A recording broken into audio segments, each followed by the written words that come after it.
We are gentlemen united, and you are in the man cave.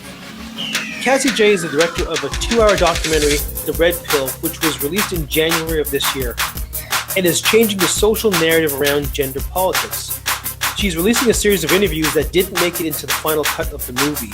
She interviewed 44 people, both feminists and men's rights activists, and collected over 100 hours of film, 98 of which had to be cut in post-production.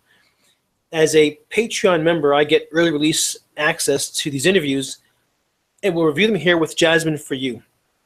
See the low bar for the link to the Patreon page where, for the cost of a cup of coffee, you too can get access to the raw files early. Joining me again all the way from Australia is Jasmin Newman. She's a coach for men in distress and a friend of mine. Jasmin has also had the benefit of meeting and speaking to Cassie Jaye, among others who appear in the documentary. She joins me here tonight for the review of episode 1 of the Red Pill Raw Files, featuring Karen Straughan. Trigger warning. If talking about men's issues offends you, I invite you to stop watching right now and move on to the next video clip. Okay, with that out the way, let's go on. As always, for those watching this broadcast live on YouTube, feel free to add your comments and questions in the comment bar. I'll watch for them throughout the show and incorporate them into the show, time permitting. Joining me tonight is Jasmin Newman, and of course, you, our viewers. I'm Sean Best, and I'm your host. Hey, Jasmin, how you doing? Hey, good morning, Sean. How are you? Not bad. Good morning to you. Good evening to all those on the East Coast. Here. Good evening to North America. Yes, it's actually Tuesday where Jasmin is right now. So, Jasmin, thank you for joining us. So, this particular clip, the Raw File, episode 1, is called Are Women More Discriminated Against? That's what it's called. So, obviously, that triggers a lot of thoughts and emotions and concerns. So, I figured that's a good place to start. So, Jasmin, you had a chance to watch this clip. It's 7 minutes and I think 18 seconds long. It's fairly short, but it's with Karen Straughan. I believe they filmed it in Canada. I think they were in Canada. Yeah. Look, I mean, the thing that jumped out from me, for me immediately from watching that was Karen's use of the term positive and negative discrimination. I'd almost like to retitle that to do women experience more discrimination? And I would say yes, because they also experience positive discrimination. They experience discrimination that works in their favour as much as what they experience discrimination against them. So, in relation to women, do they experience more discrimination? Yeah, probably, because they've got a lot going in their favour as well. Right. It's funny because you're right. She does kind of position it that way. And she makes this point where there's a difference between discrimination against people based on race or religion versus between men and women, because men and women don't make up two separate tribes. Whichever race or religion or any other socioeconomic or geopolitical group that you make up always has men and women in it. But you don't have two different tribes where the men conquer the women and there's a women-only tribe and a men-only tribe. Like, that doesn't exist anywhere, so except in fables. So that was part of, I think that was really the crux behind her response to are women discriminated against more than men, because they're not two distinct tribes. Now, what I found interesting was that when you hear the comments about men having advantages over women, particularly in the workplace, the men that are often referred to represent a very small fraction of the entire male population. So it isn't all men. It's a very small fraction. You never hear anyone complain that more women should be working in highway construction or fixing down power lines in the middle of winter or picking up the garbage or driving city buses or digging ditches or logging or fishing. No one complains about, not enough women doing those jobs, right? Yeah. We're okay with the guys doing that stuff. We don't want that stuff, right? What you do hear comparison with are all working women and then all men in corner office positions, right? Or all men who are in government positions of influence. But if you think about it a bit more, the number of corner office positions relative to all of the other positions below the director and VP level is a tiny fraction, right? So the number of men in these positions far outnumber the corner office jobs. The guys like me, who are sort of, the grunt work, we outnumber those guys by, umpteen numbers, right? But the comparison is never against guys below this level, this pay scale, right? So all men don't have access to corner office jobs, just like all women may not have access to corner office jobs. A lot of it has less to do with your sex than it has to do with your education, your experience, you just may not have what it takes to be in that position, right? Yeah. And a lot of men don't have what it takes to be in that position, just like a lot of women don't, right? It's no different. A lot of guys aren't in those positions.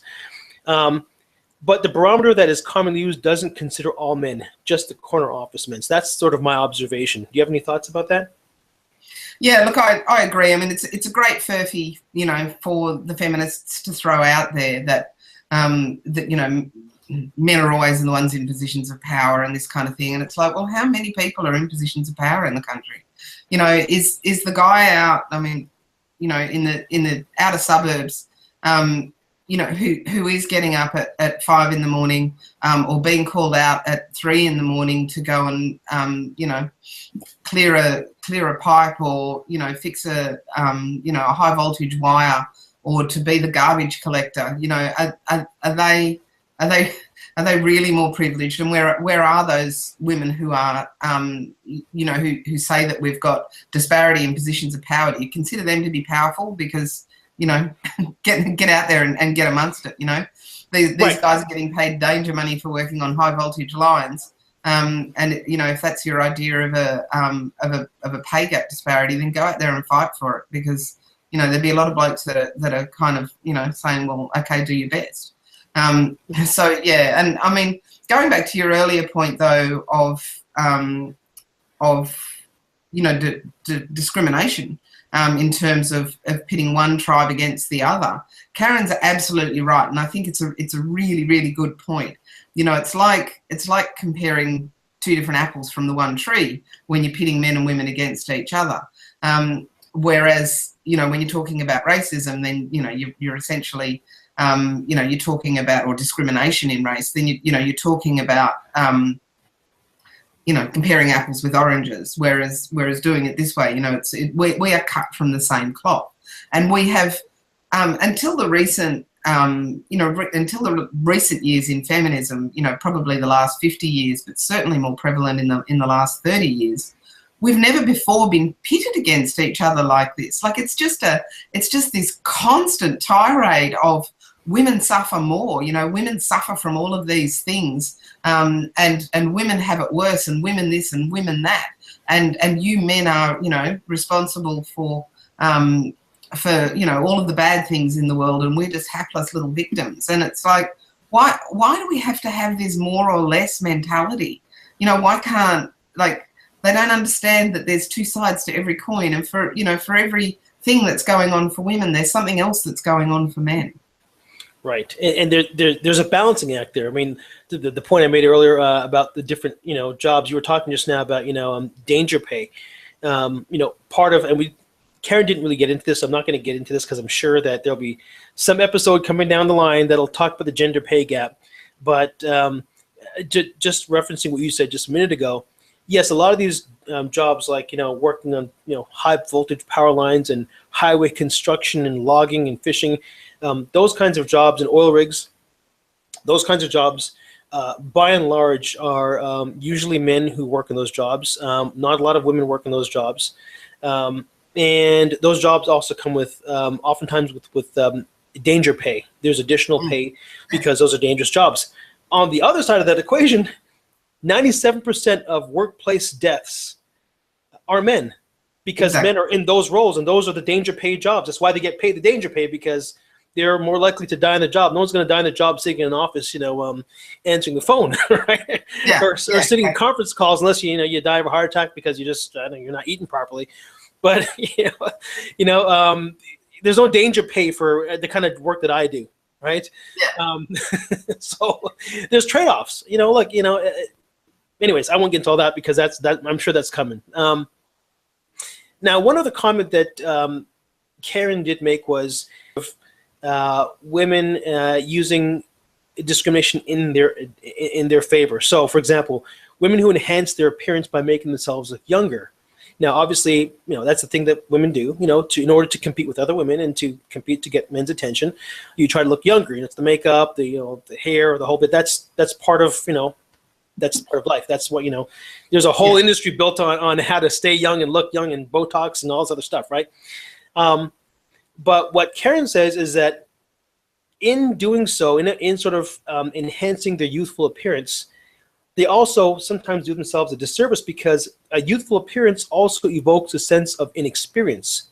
Younger people will likely have less experience than older people, right? So because they are trying to evoke a sense of youthfulness and look younger than they really are, oftentimes they're not taken very seriously because they appear to be young and unwise. Those were her words. So what she's saying is this is what women have to give up in order to be considered sexually attractive. They have to, appear to be younger. I think the point that she's making here is that circumstances that create the barrier for women based on their femininity are the same ones many women will deliberately use to gain favor or advantage when trying to attract male attention, like a catch-22. Would you agree with that assessment? Yeah, particularly the last part of that assessment.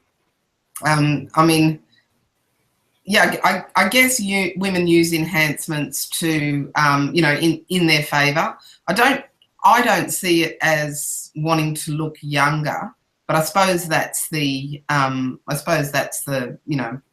reality of it. I know there's some people who are perfectly happy and fine with it, and some people who I guess when they get the job done, they can afford to get it done in such a way where you don't notice the fact that they naturally look younger. And then there's some who I guess go the discount route, and it's obvious, and I don't know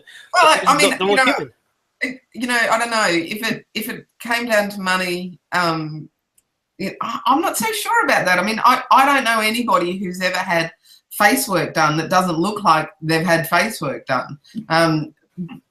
Okay, so here's the other thing that Karen talked about, and they talked about the difference between when men and women commit crime and when they are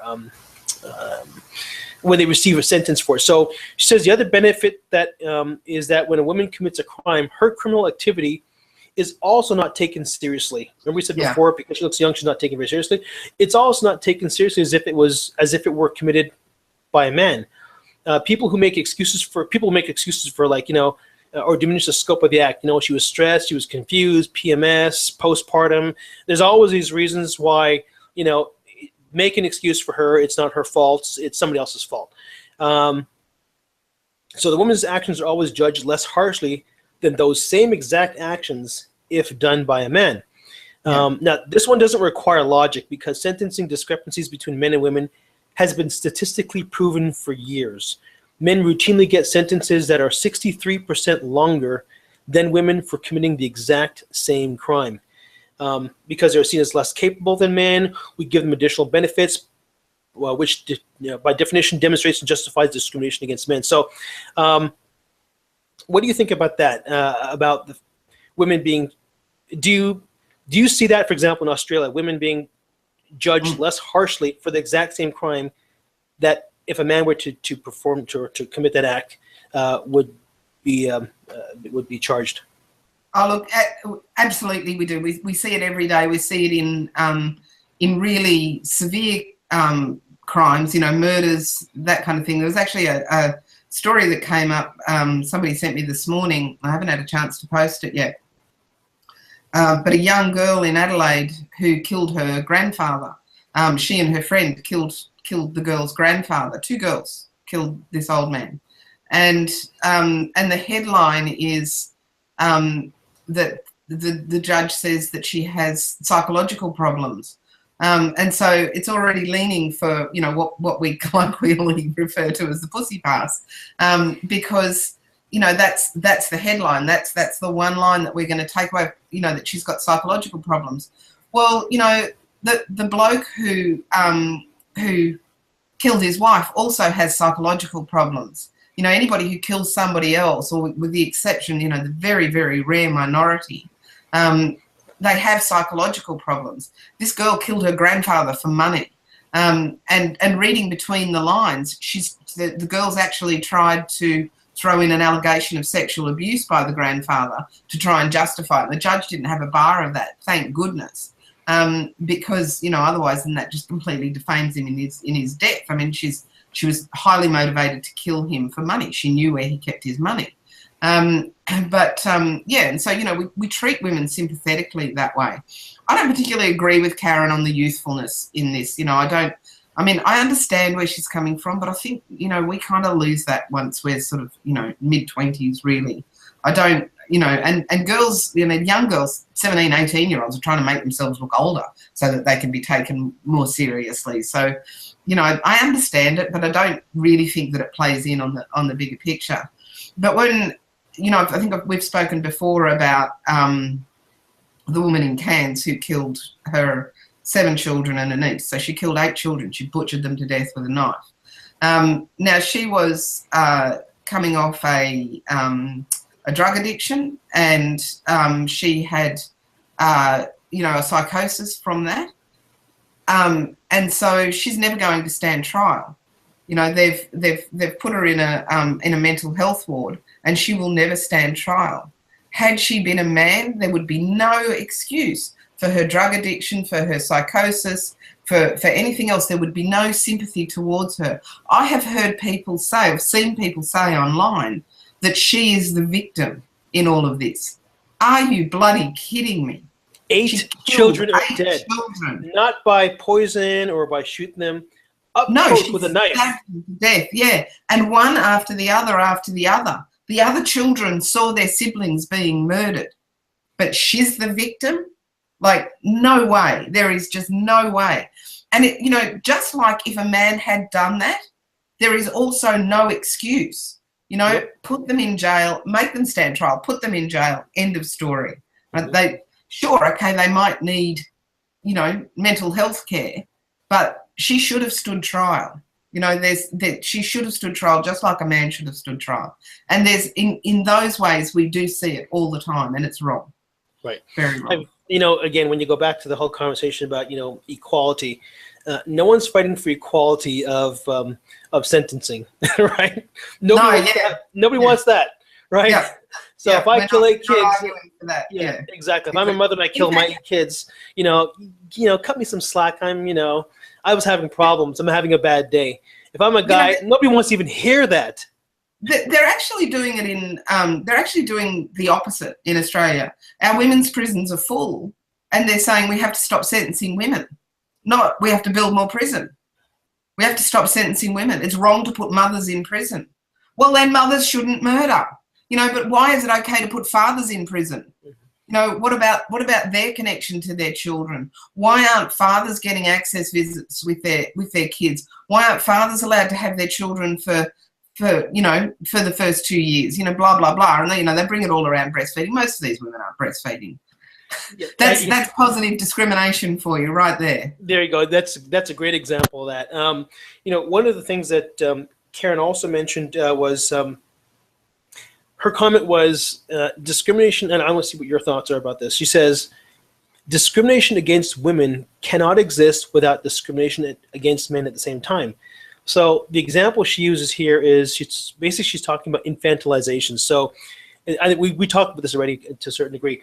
Essentially claiming that women are not capable of making decisions on their own. When a drunk couple has sex, I think this typically happens on college campuses, and the woman can claim that the sex was not consensual after they sober up. So after the fact, that the next morning they sober up, she can claim that it was not consensual.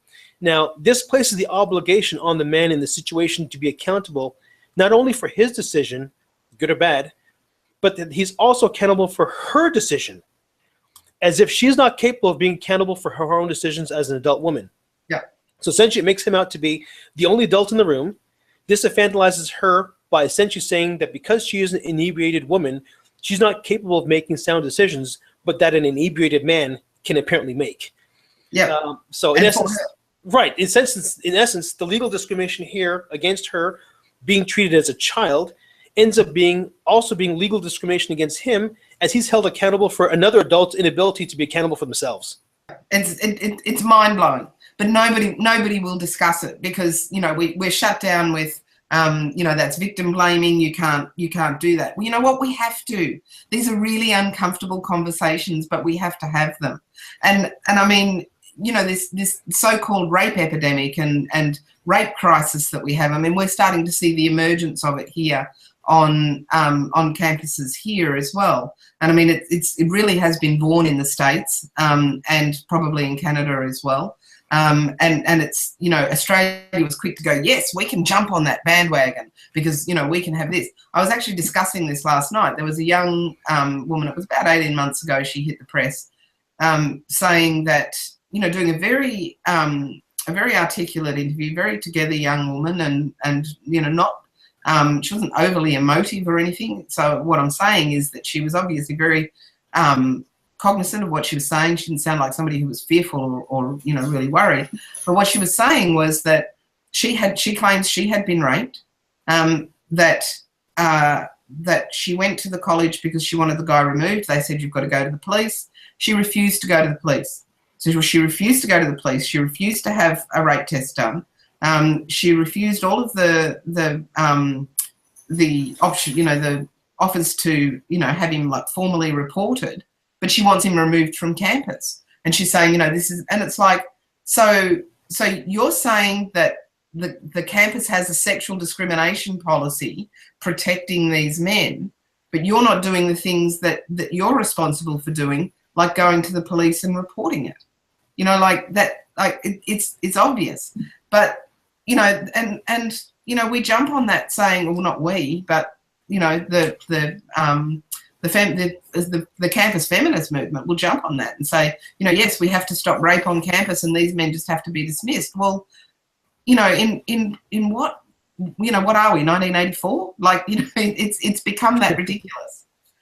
Yeah, it has. And, you know, it's one of those things where not only is evidence not requested, in some cases, once the claim has been made or that, you know, this man had raped a woman on campus, oftentimes the evidence will not be accepted. The evidence is not accepted. So it's very hard for this guy to prove that, number one, I wasn't in the country, I wasn't in the building, whatever the case might be. It doesn't matter, right? Someone's got to take the hit for this, and it's going to be you.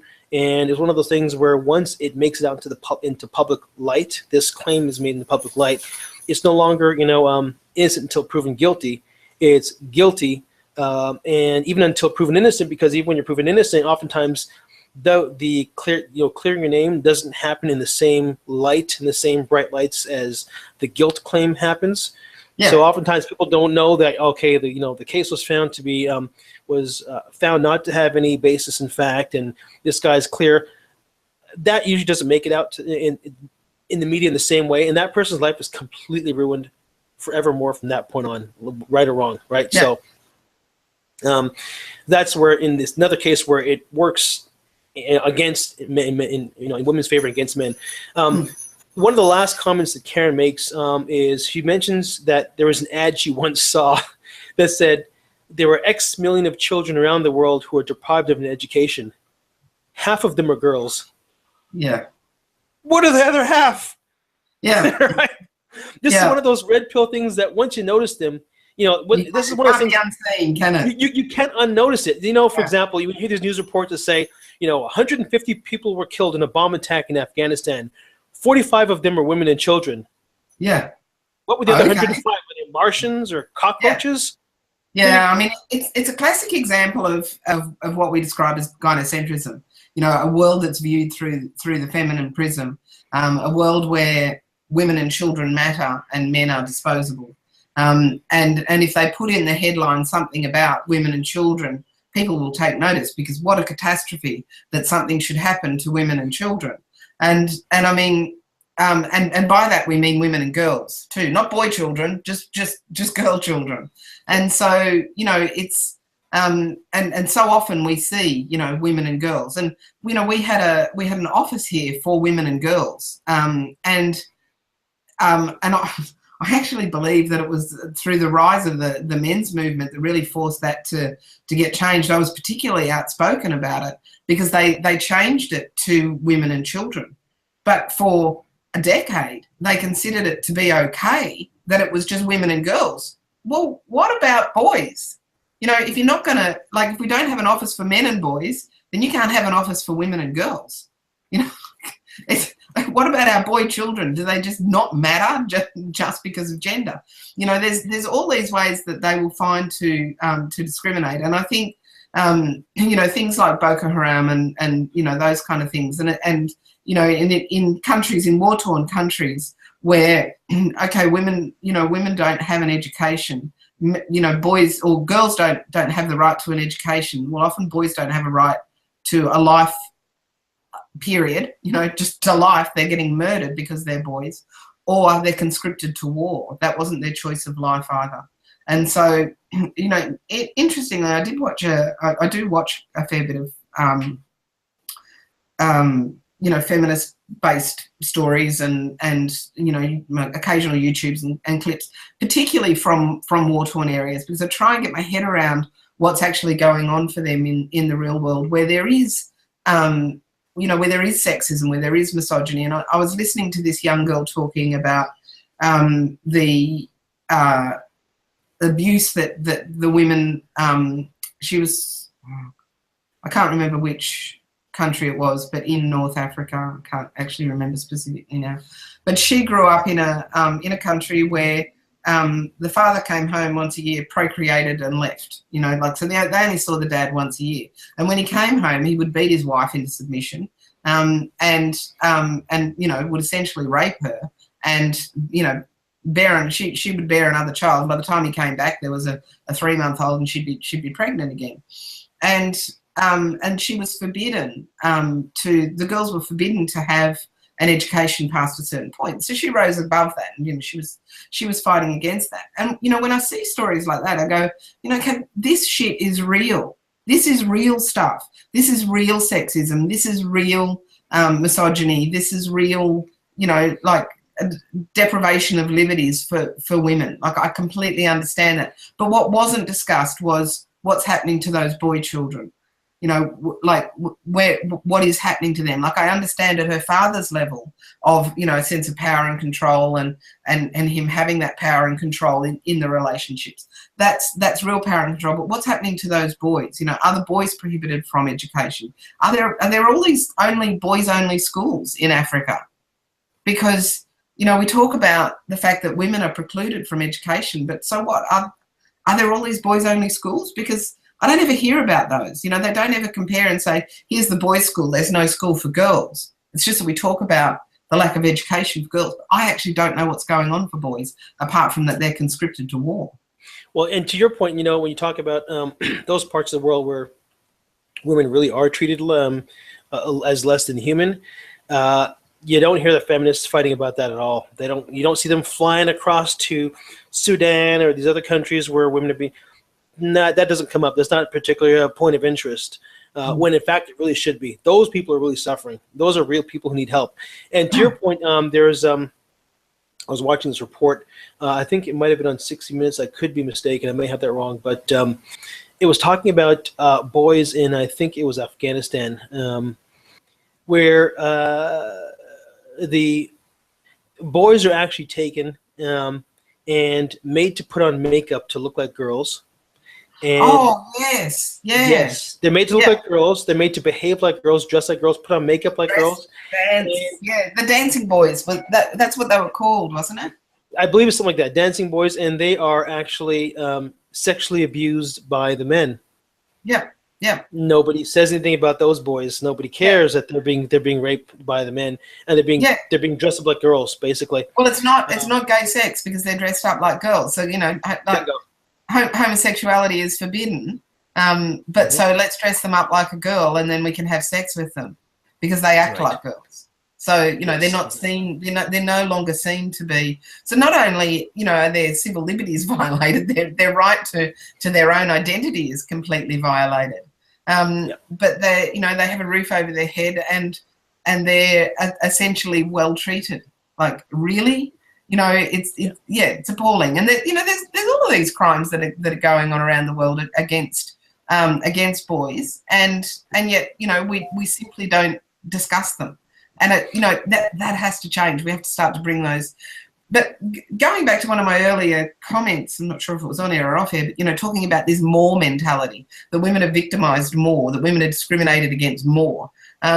Well, you know, let's just compare, one apple with another apple from the same tree, shall we? Because if we want to talk about more, then let's talk about women in war-torn countries. Let's talk about women in African nations, and let's talk about how much oppression you feel here in Sydney, Australia, or in Atlanta, or wherever, versus how much oppression a young girl feels when she's told that she can't go to school, or that she has to marry at 9, or that she's bearing children at 13. You want to talk to me about oppression as a woman? Talk to me about that, and then we'll have a conversation. And then we'll have a conversation where I will agree with everything that you're saying, that those people need help, they need support. All right, so that was really the extent of Karen's piece on that raw file. Is there anything else that you want to add, Jasmin, before we wrap up here and let everybody go about their day? Just before you go, we should probably give the National Coalition for Men a plug, because they've got their 40th year conference coming up in San Diego in September. Middle of September, 11th of September or something, I think, 13th of September. It's a conference where, a lot of these people are going to be there. Fred Hayward. I'm not sure about Paul Elam. Warren Farrell's going to be there. Harry Crouch, of course, from the National Coalition for Men. Tim Goldich, who's another very interesting man. He's a humanist who really does try to come to these conversations, from a middle ground. There's some fantastic people that are going to be there in the one place. I'm trying to get there. There. Yeah, so I've got a few things I've got to check out, but I am actually really trying to get there. The rest of it, these are, we're all real people, I experience it as well. I go along to these conferences and I get, regular everyday guys coming up to me going, wow, I follow you on Facebook, or, I read your blog, and I'm like, that's awesome. Like, it's really nice, but we're just everyday people, we're nobody special. We live our lives. We've still got to do our laundry and fill our own, do our own bills and pay our own bills. But it is really good, and it's always an honour and a privilege for me to go along and to meet some of the people who I consider giants of the industry, and the movement. It's not an industry. It'd be nice if it was an industry, but of the movement. But they're great, and you get there and you find that people are very real. And they're very willing to talk to you, and they're very willing to open their hearts and to have a real conversation with you. And from my perspective, I can say we care. I care about your experiences. I love the fact that you follow me, or I love the fact that that you've got something that you want to share with me. So everybody's really approachable, and I think that it's they're a great thing to go to. It's not just a junket of sitting down listening to people that you could watch on YouTube later. There's all this interaction and stuff that goes on. All right. Thanks, Jasmin. If you enjoyed the show and want to see more, join our public Facebook group called The Man Cave by Gentlemen United. All of our shows, tons of additional content, and invitations to future shows are posted there. You can add to the conversation and suggest future discussion topics you'd like to see us tackle. Join us for the next Raw File review when we discuss, is male disposability the fault of patriarchy? Please like, comment, share, and most of all, subscribe by clicking on the Gentlemen United icon right here. If you want to see more, click here. Thanks again for joining Gentlemen United in the Man Cave. Enjoyed the show? Like, share, and subscribe. And thanks for joining us in the Man Cave.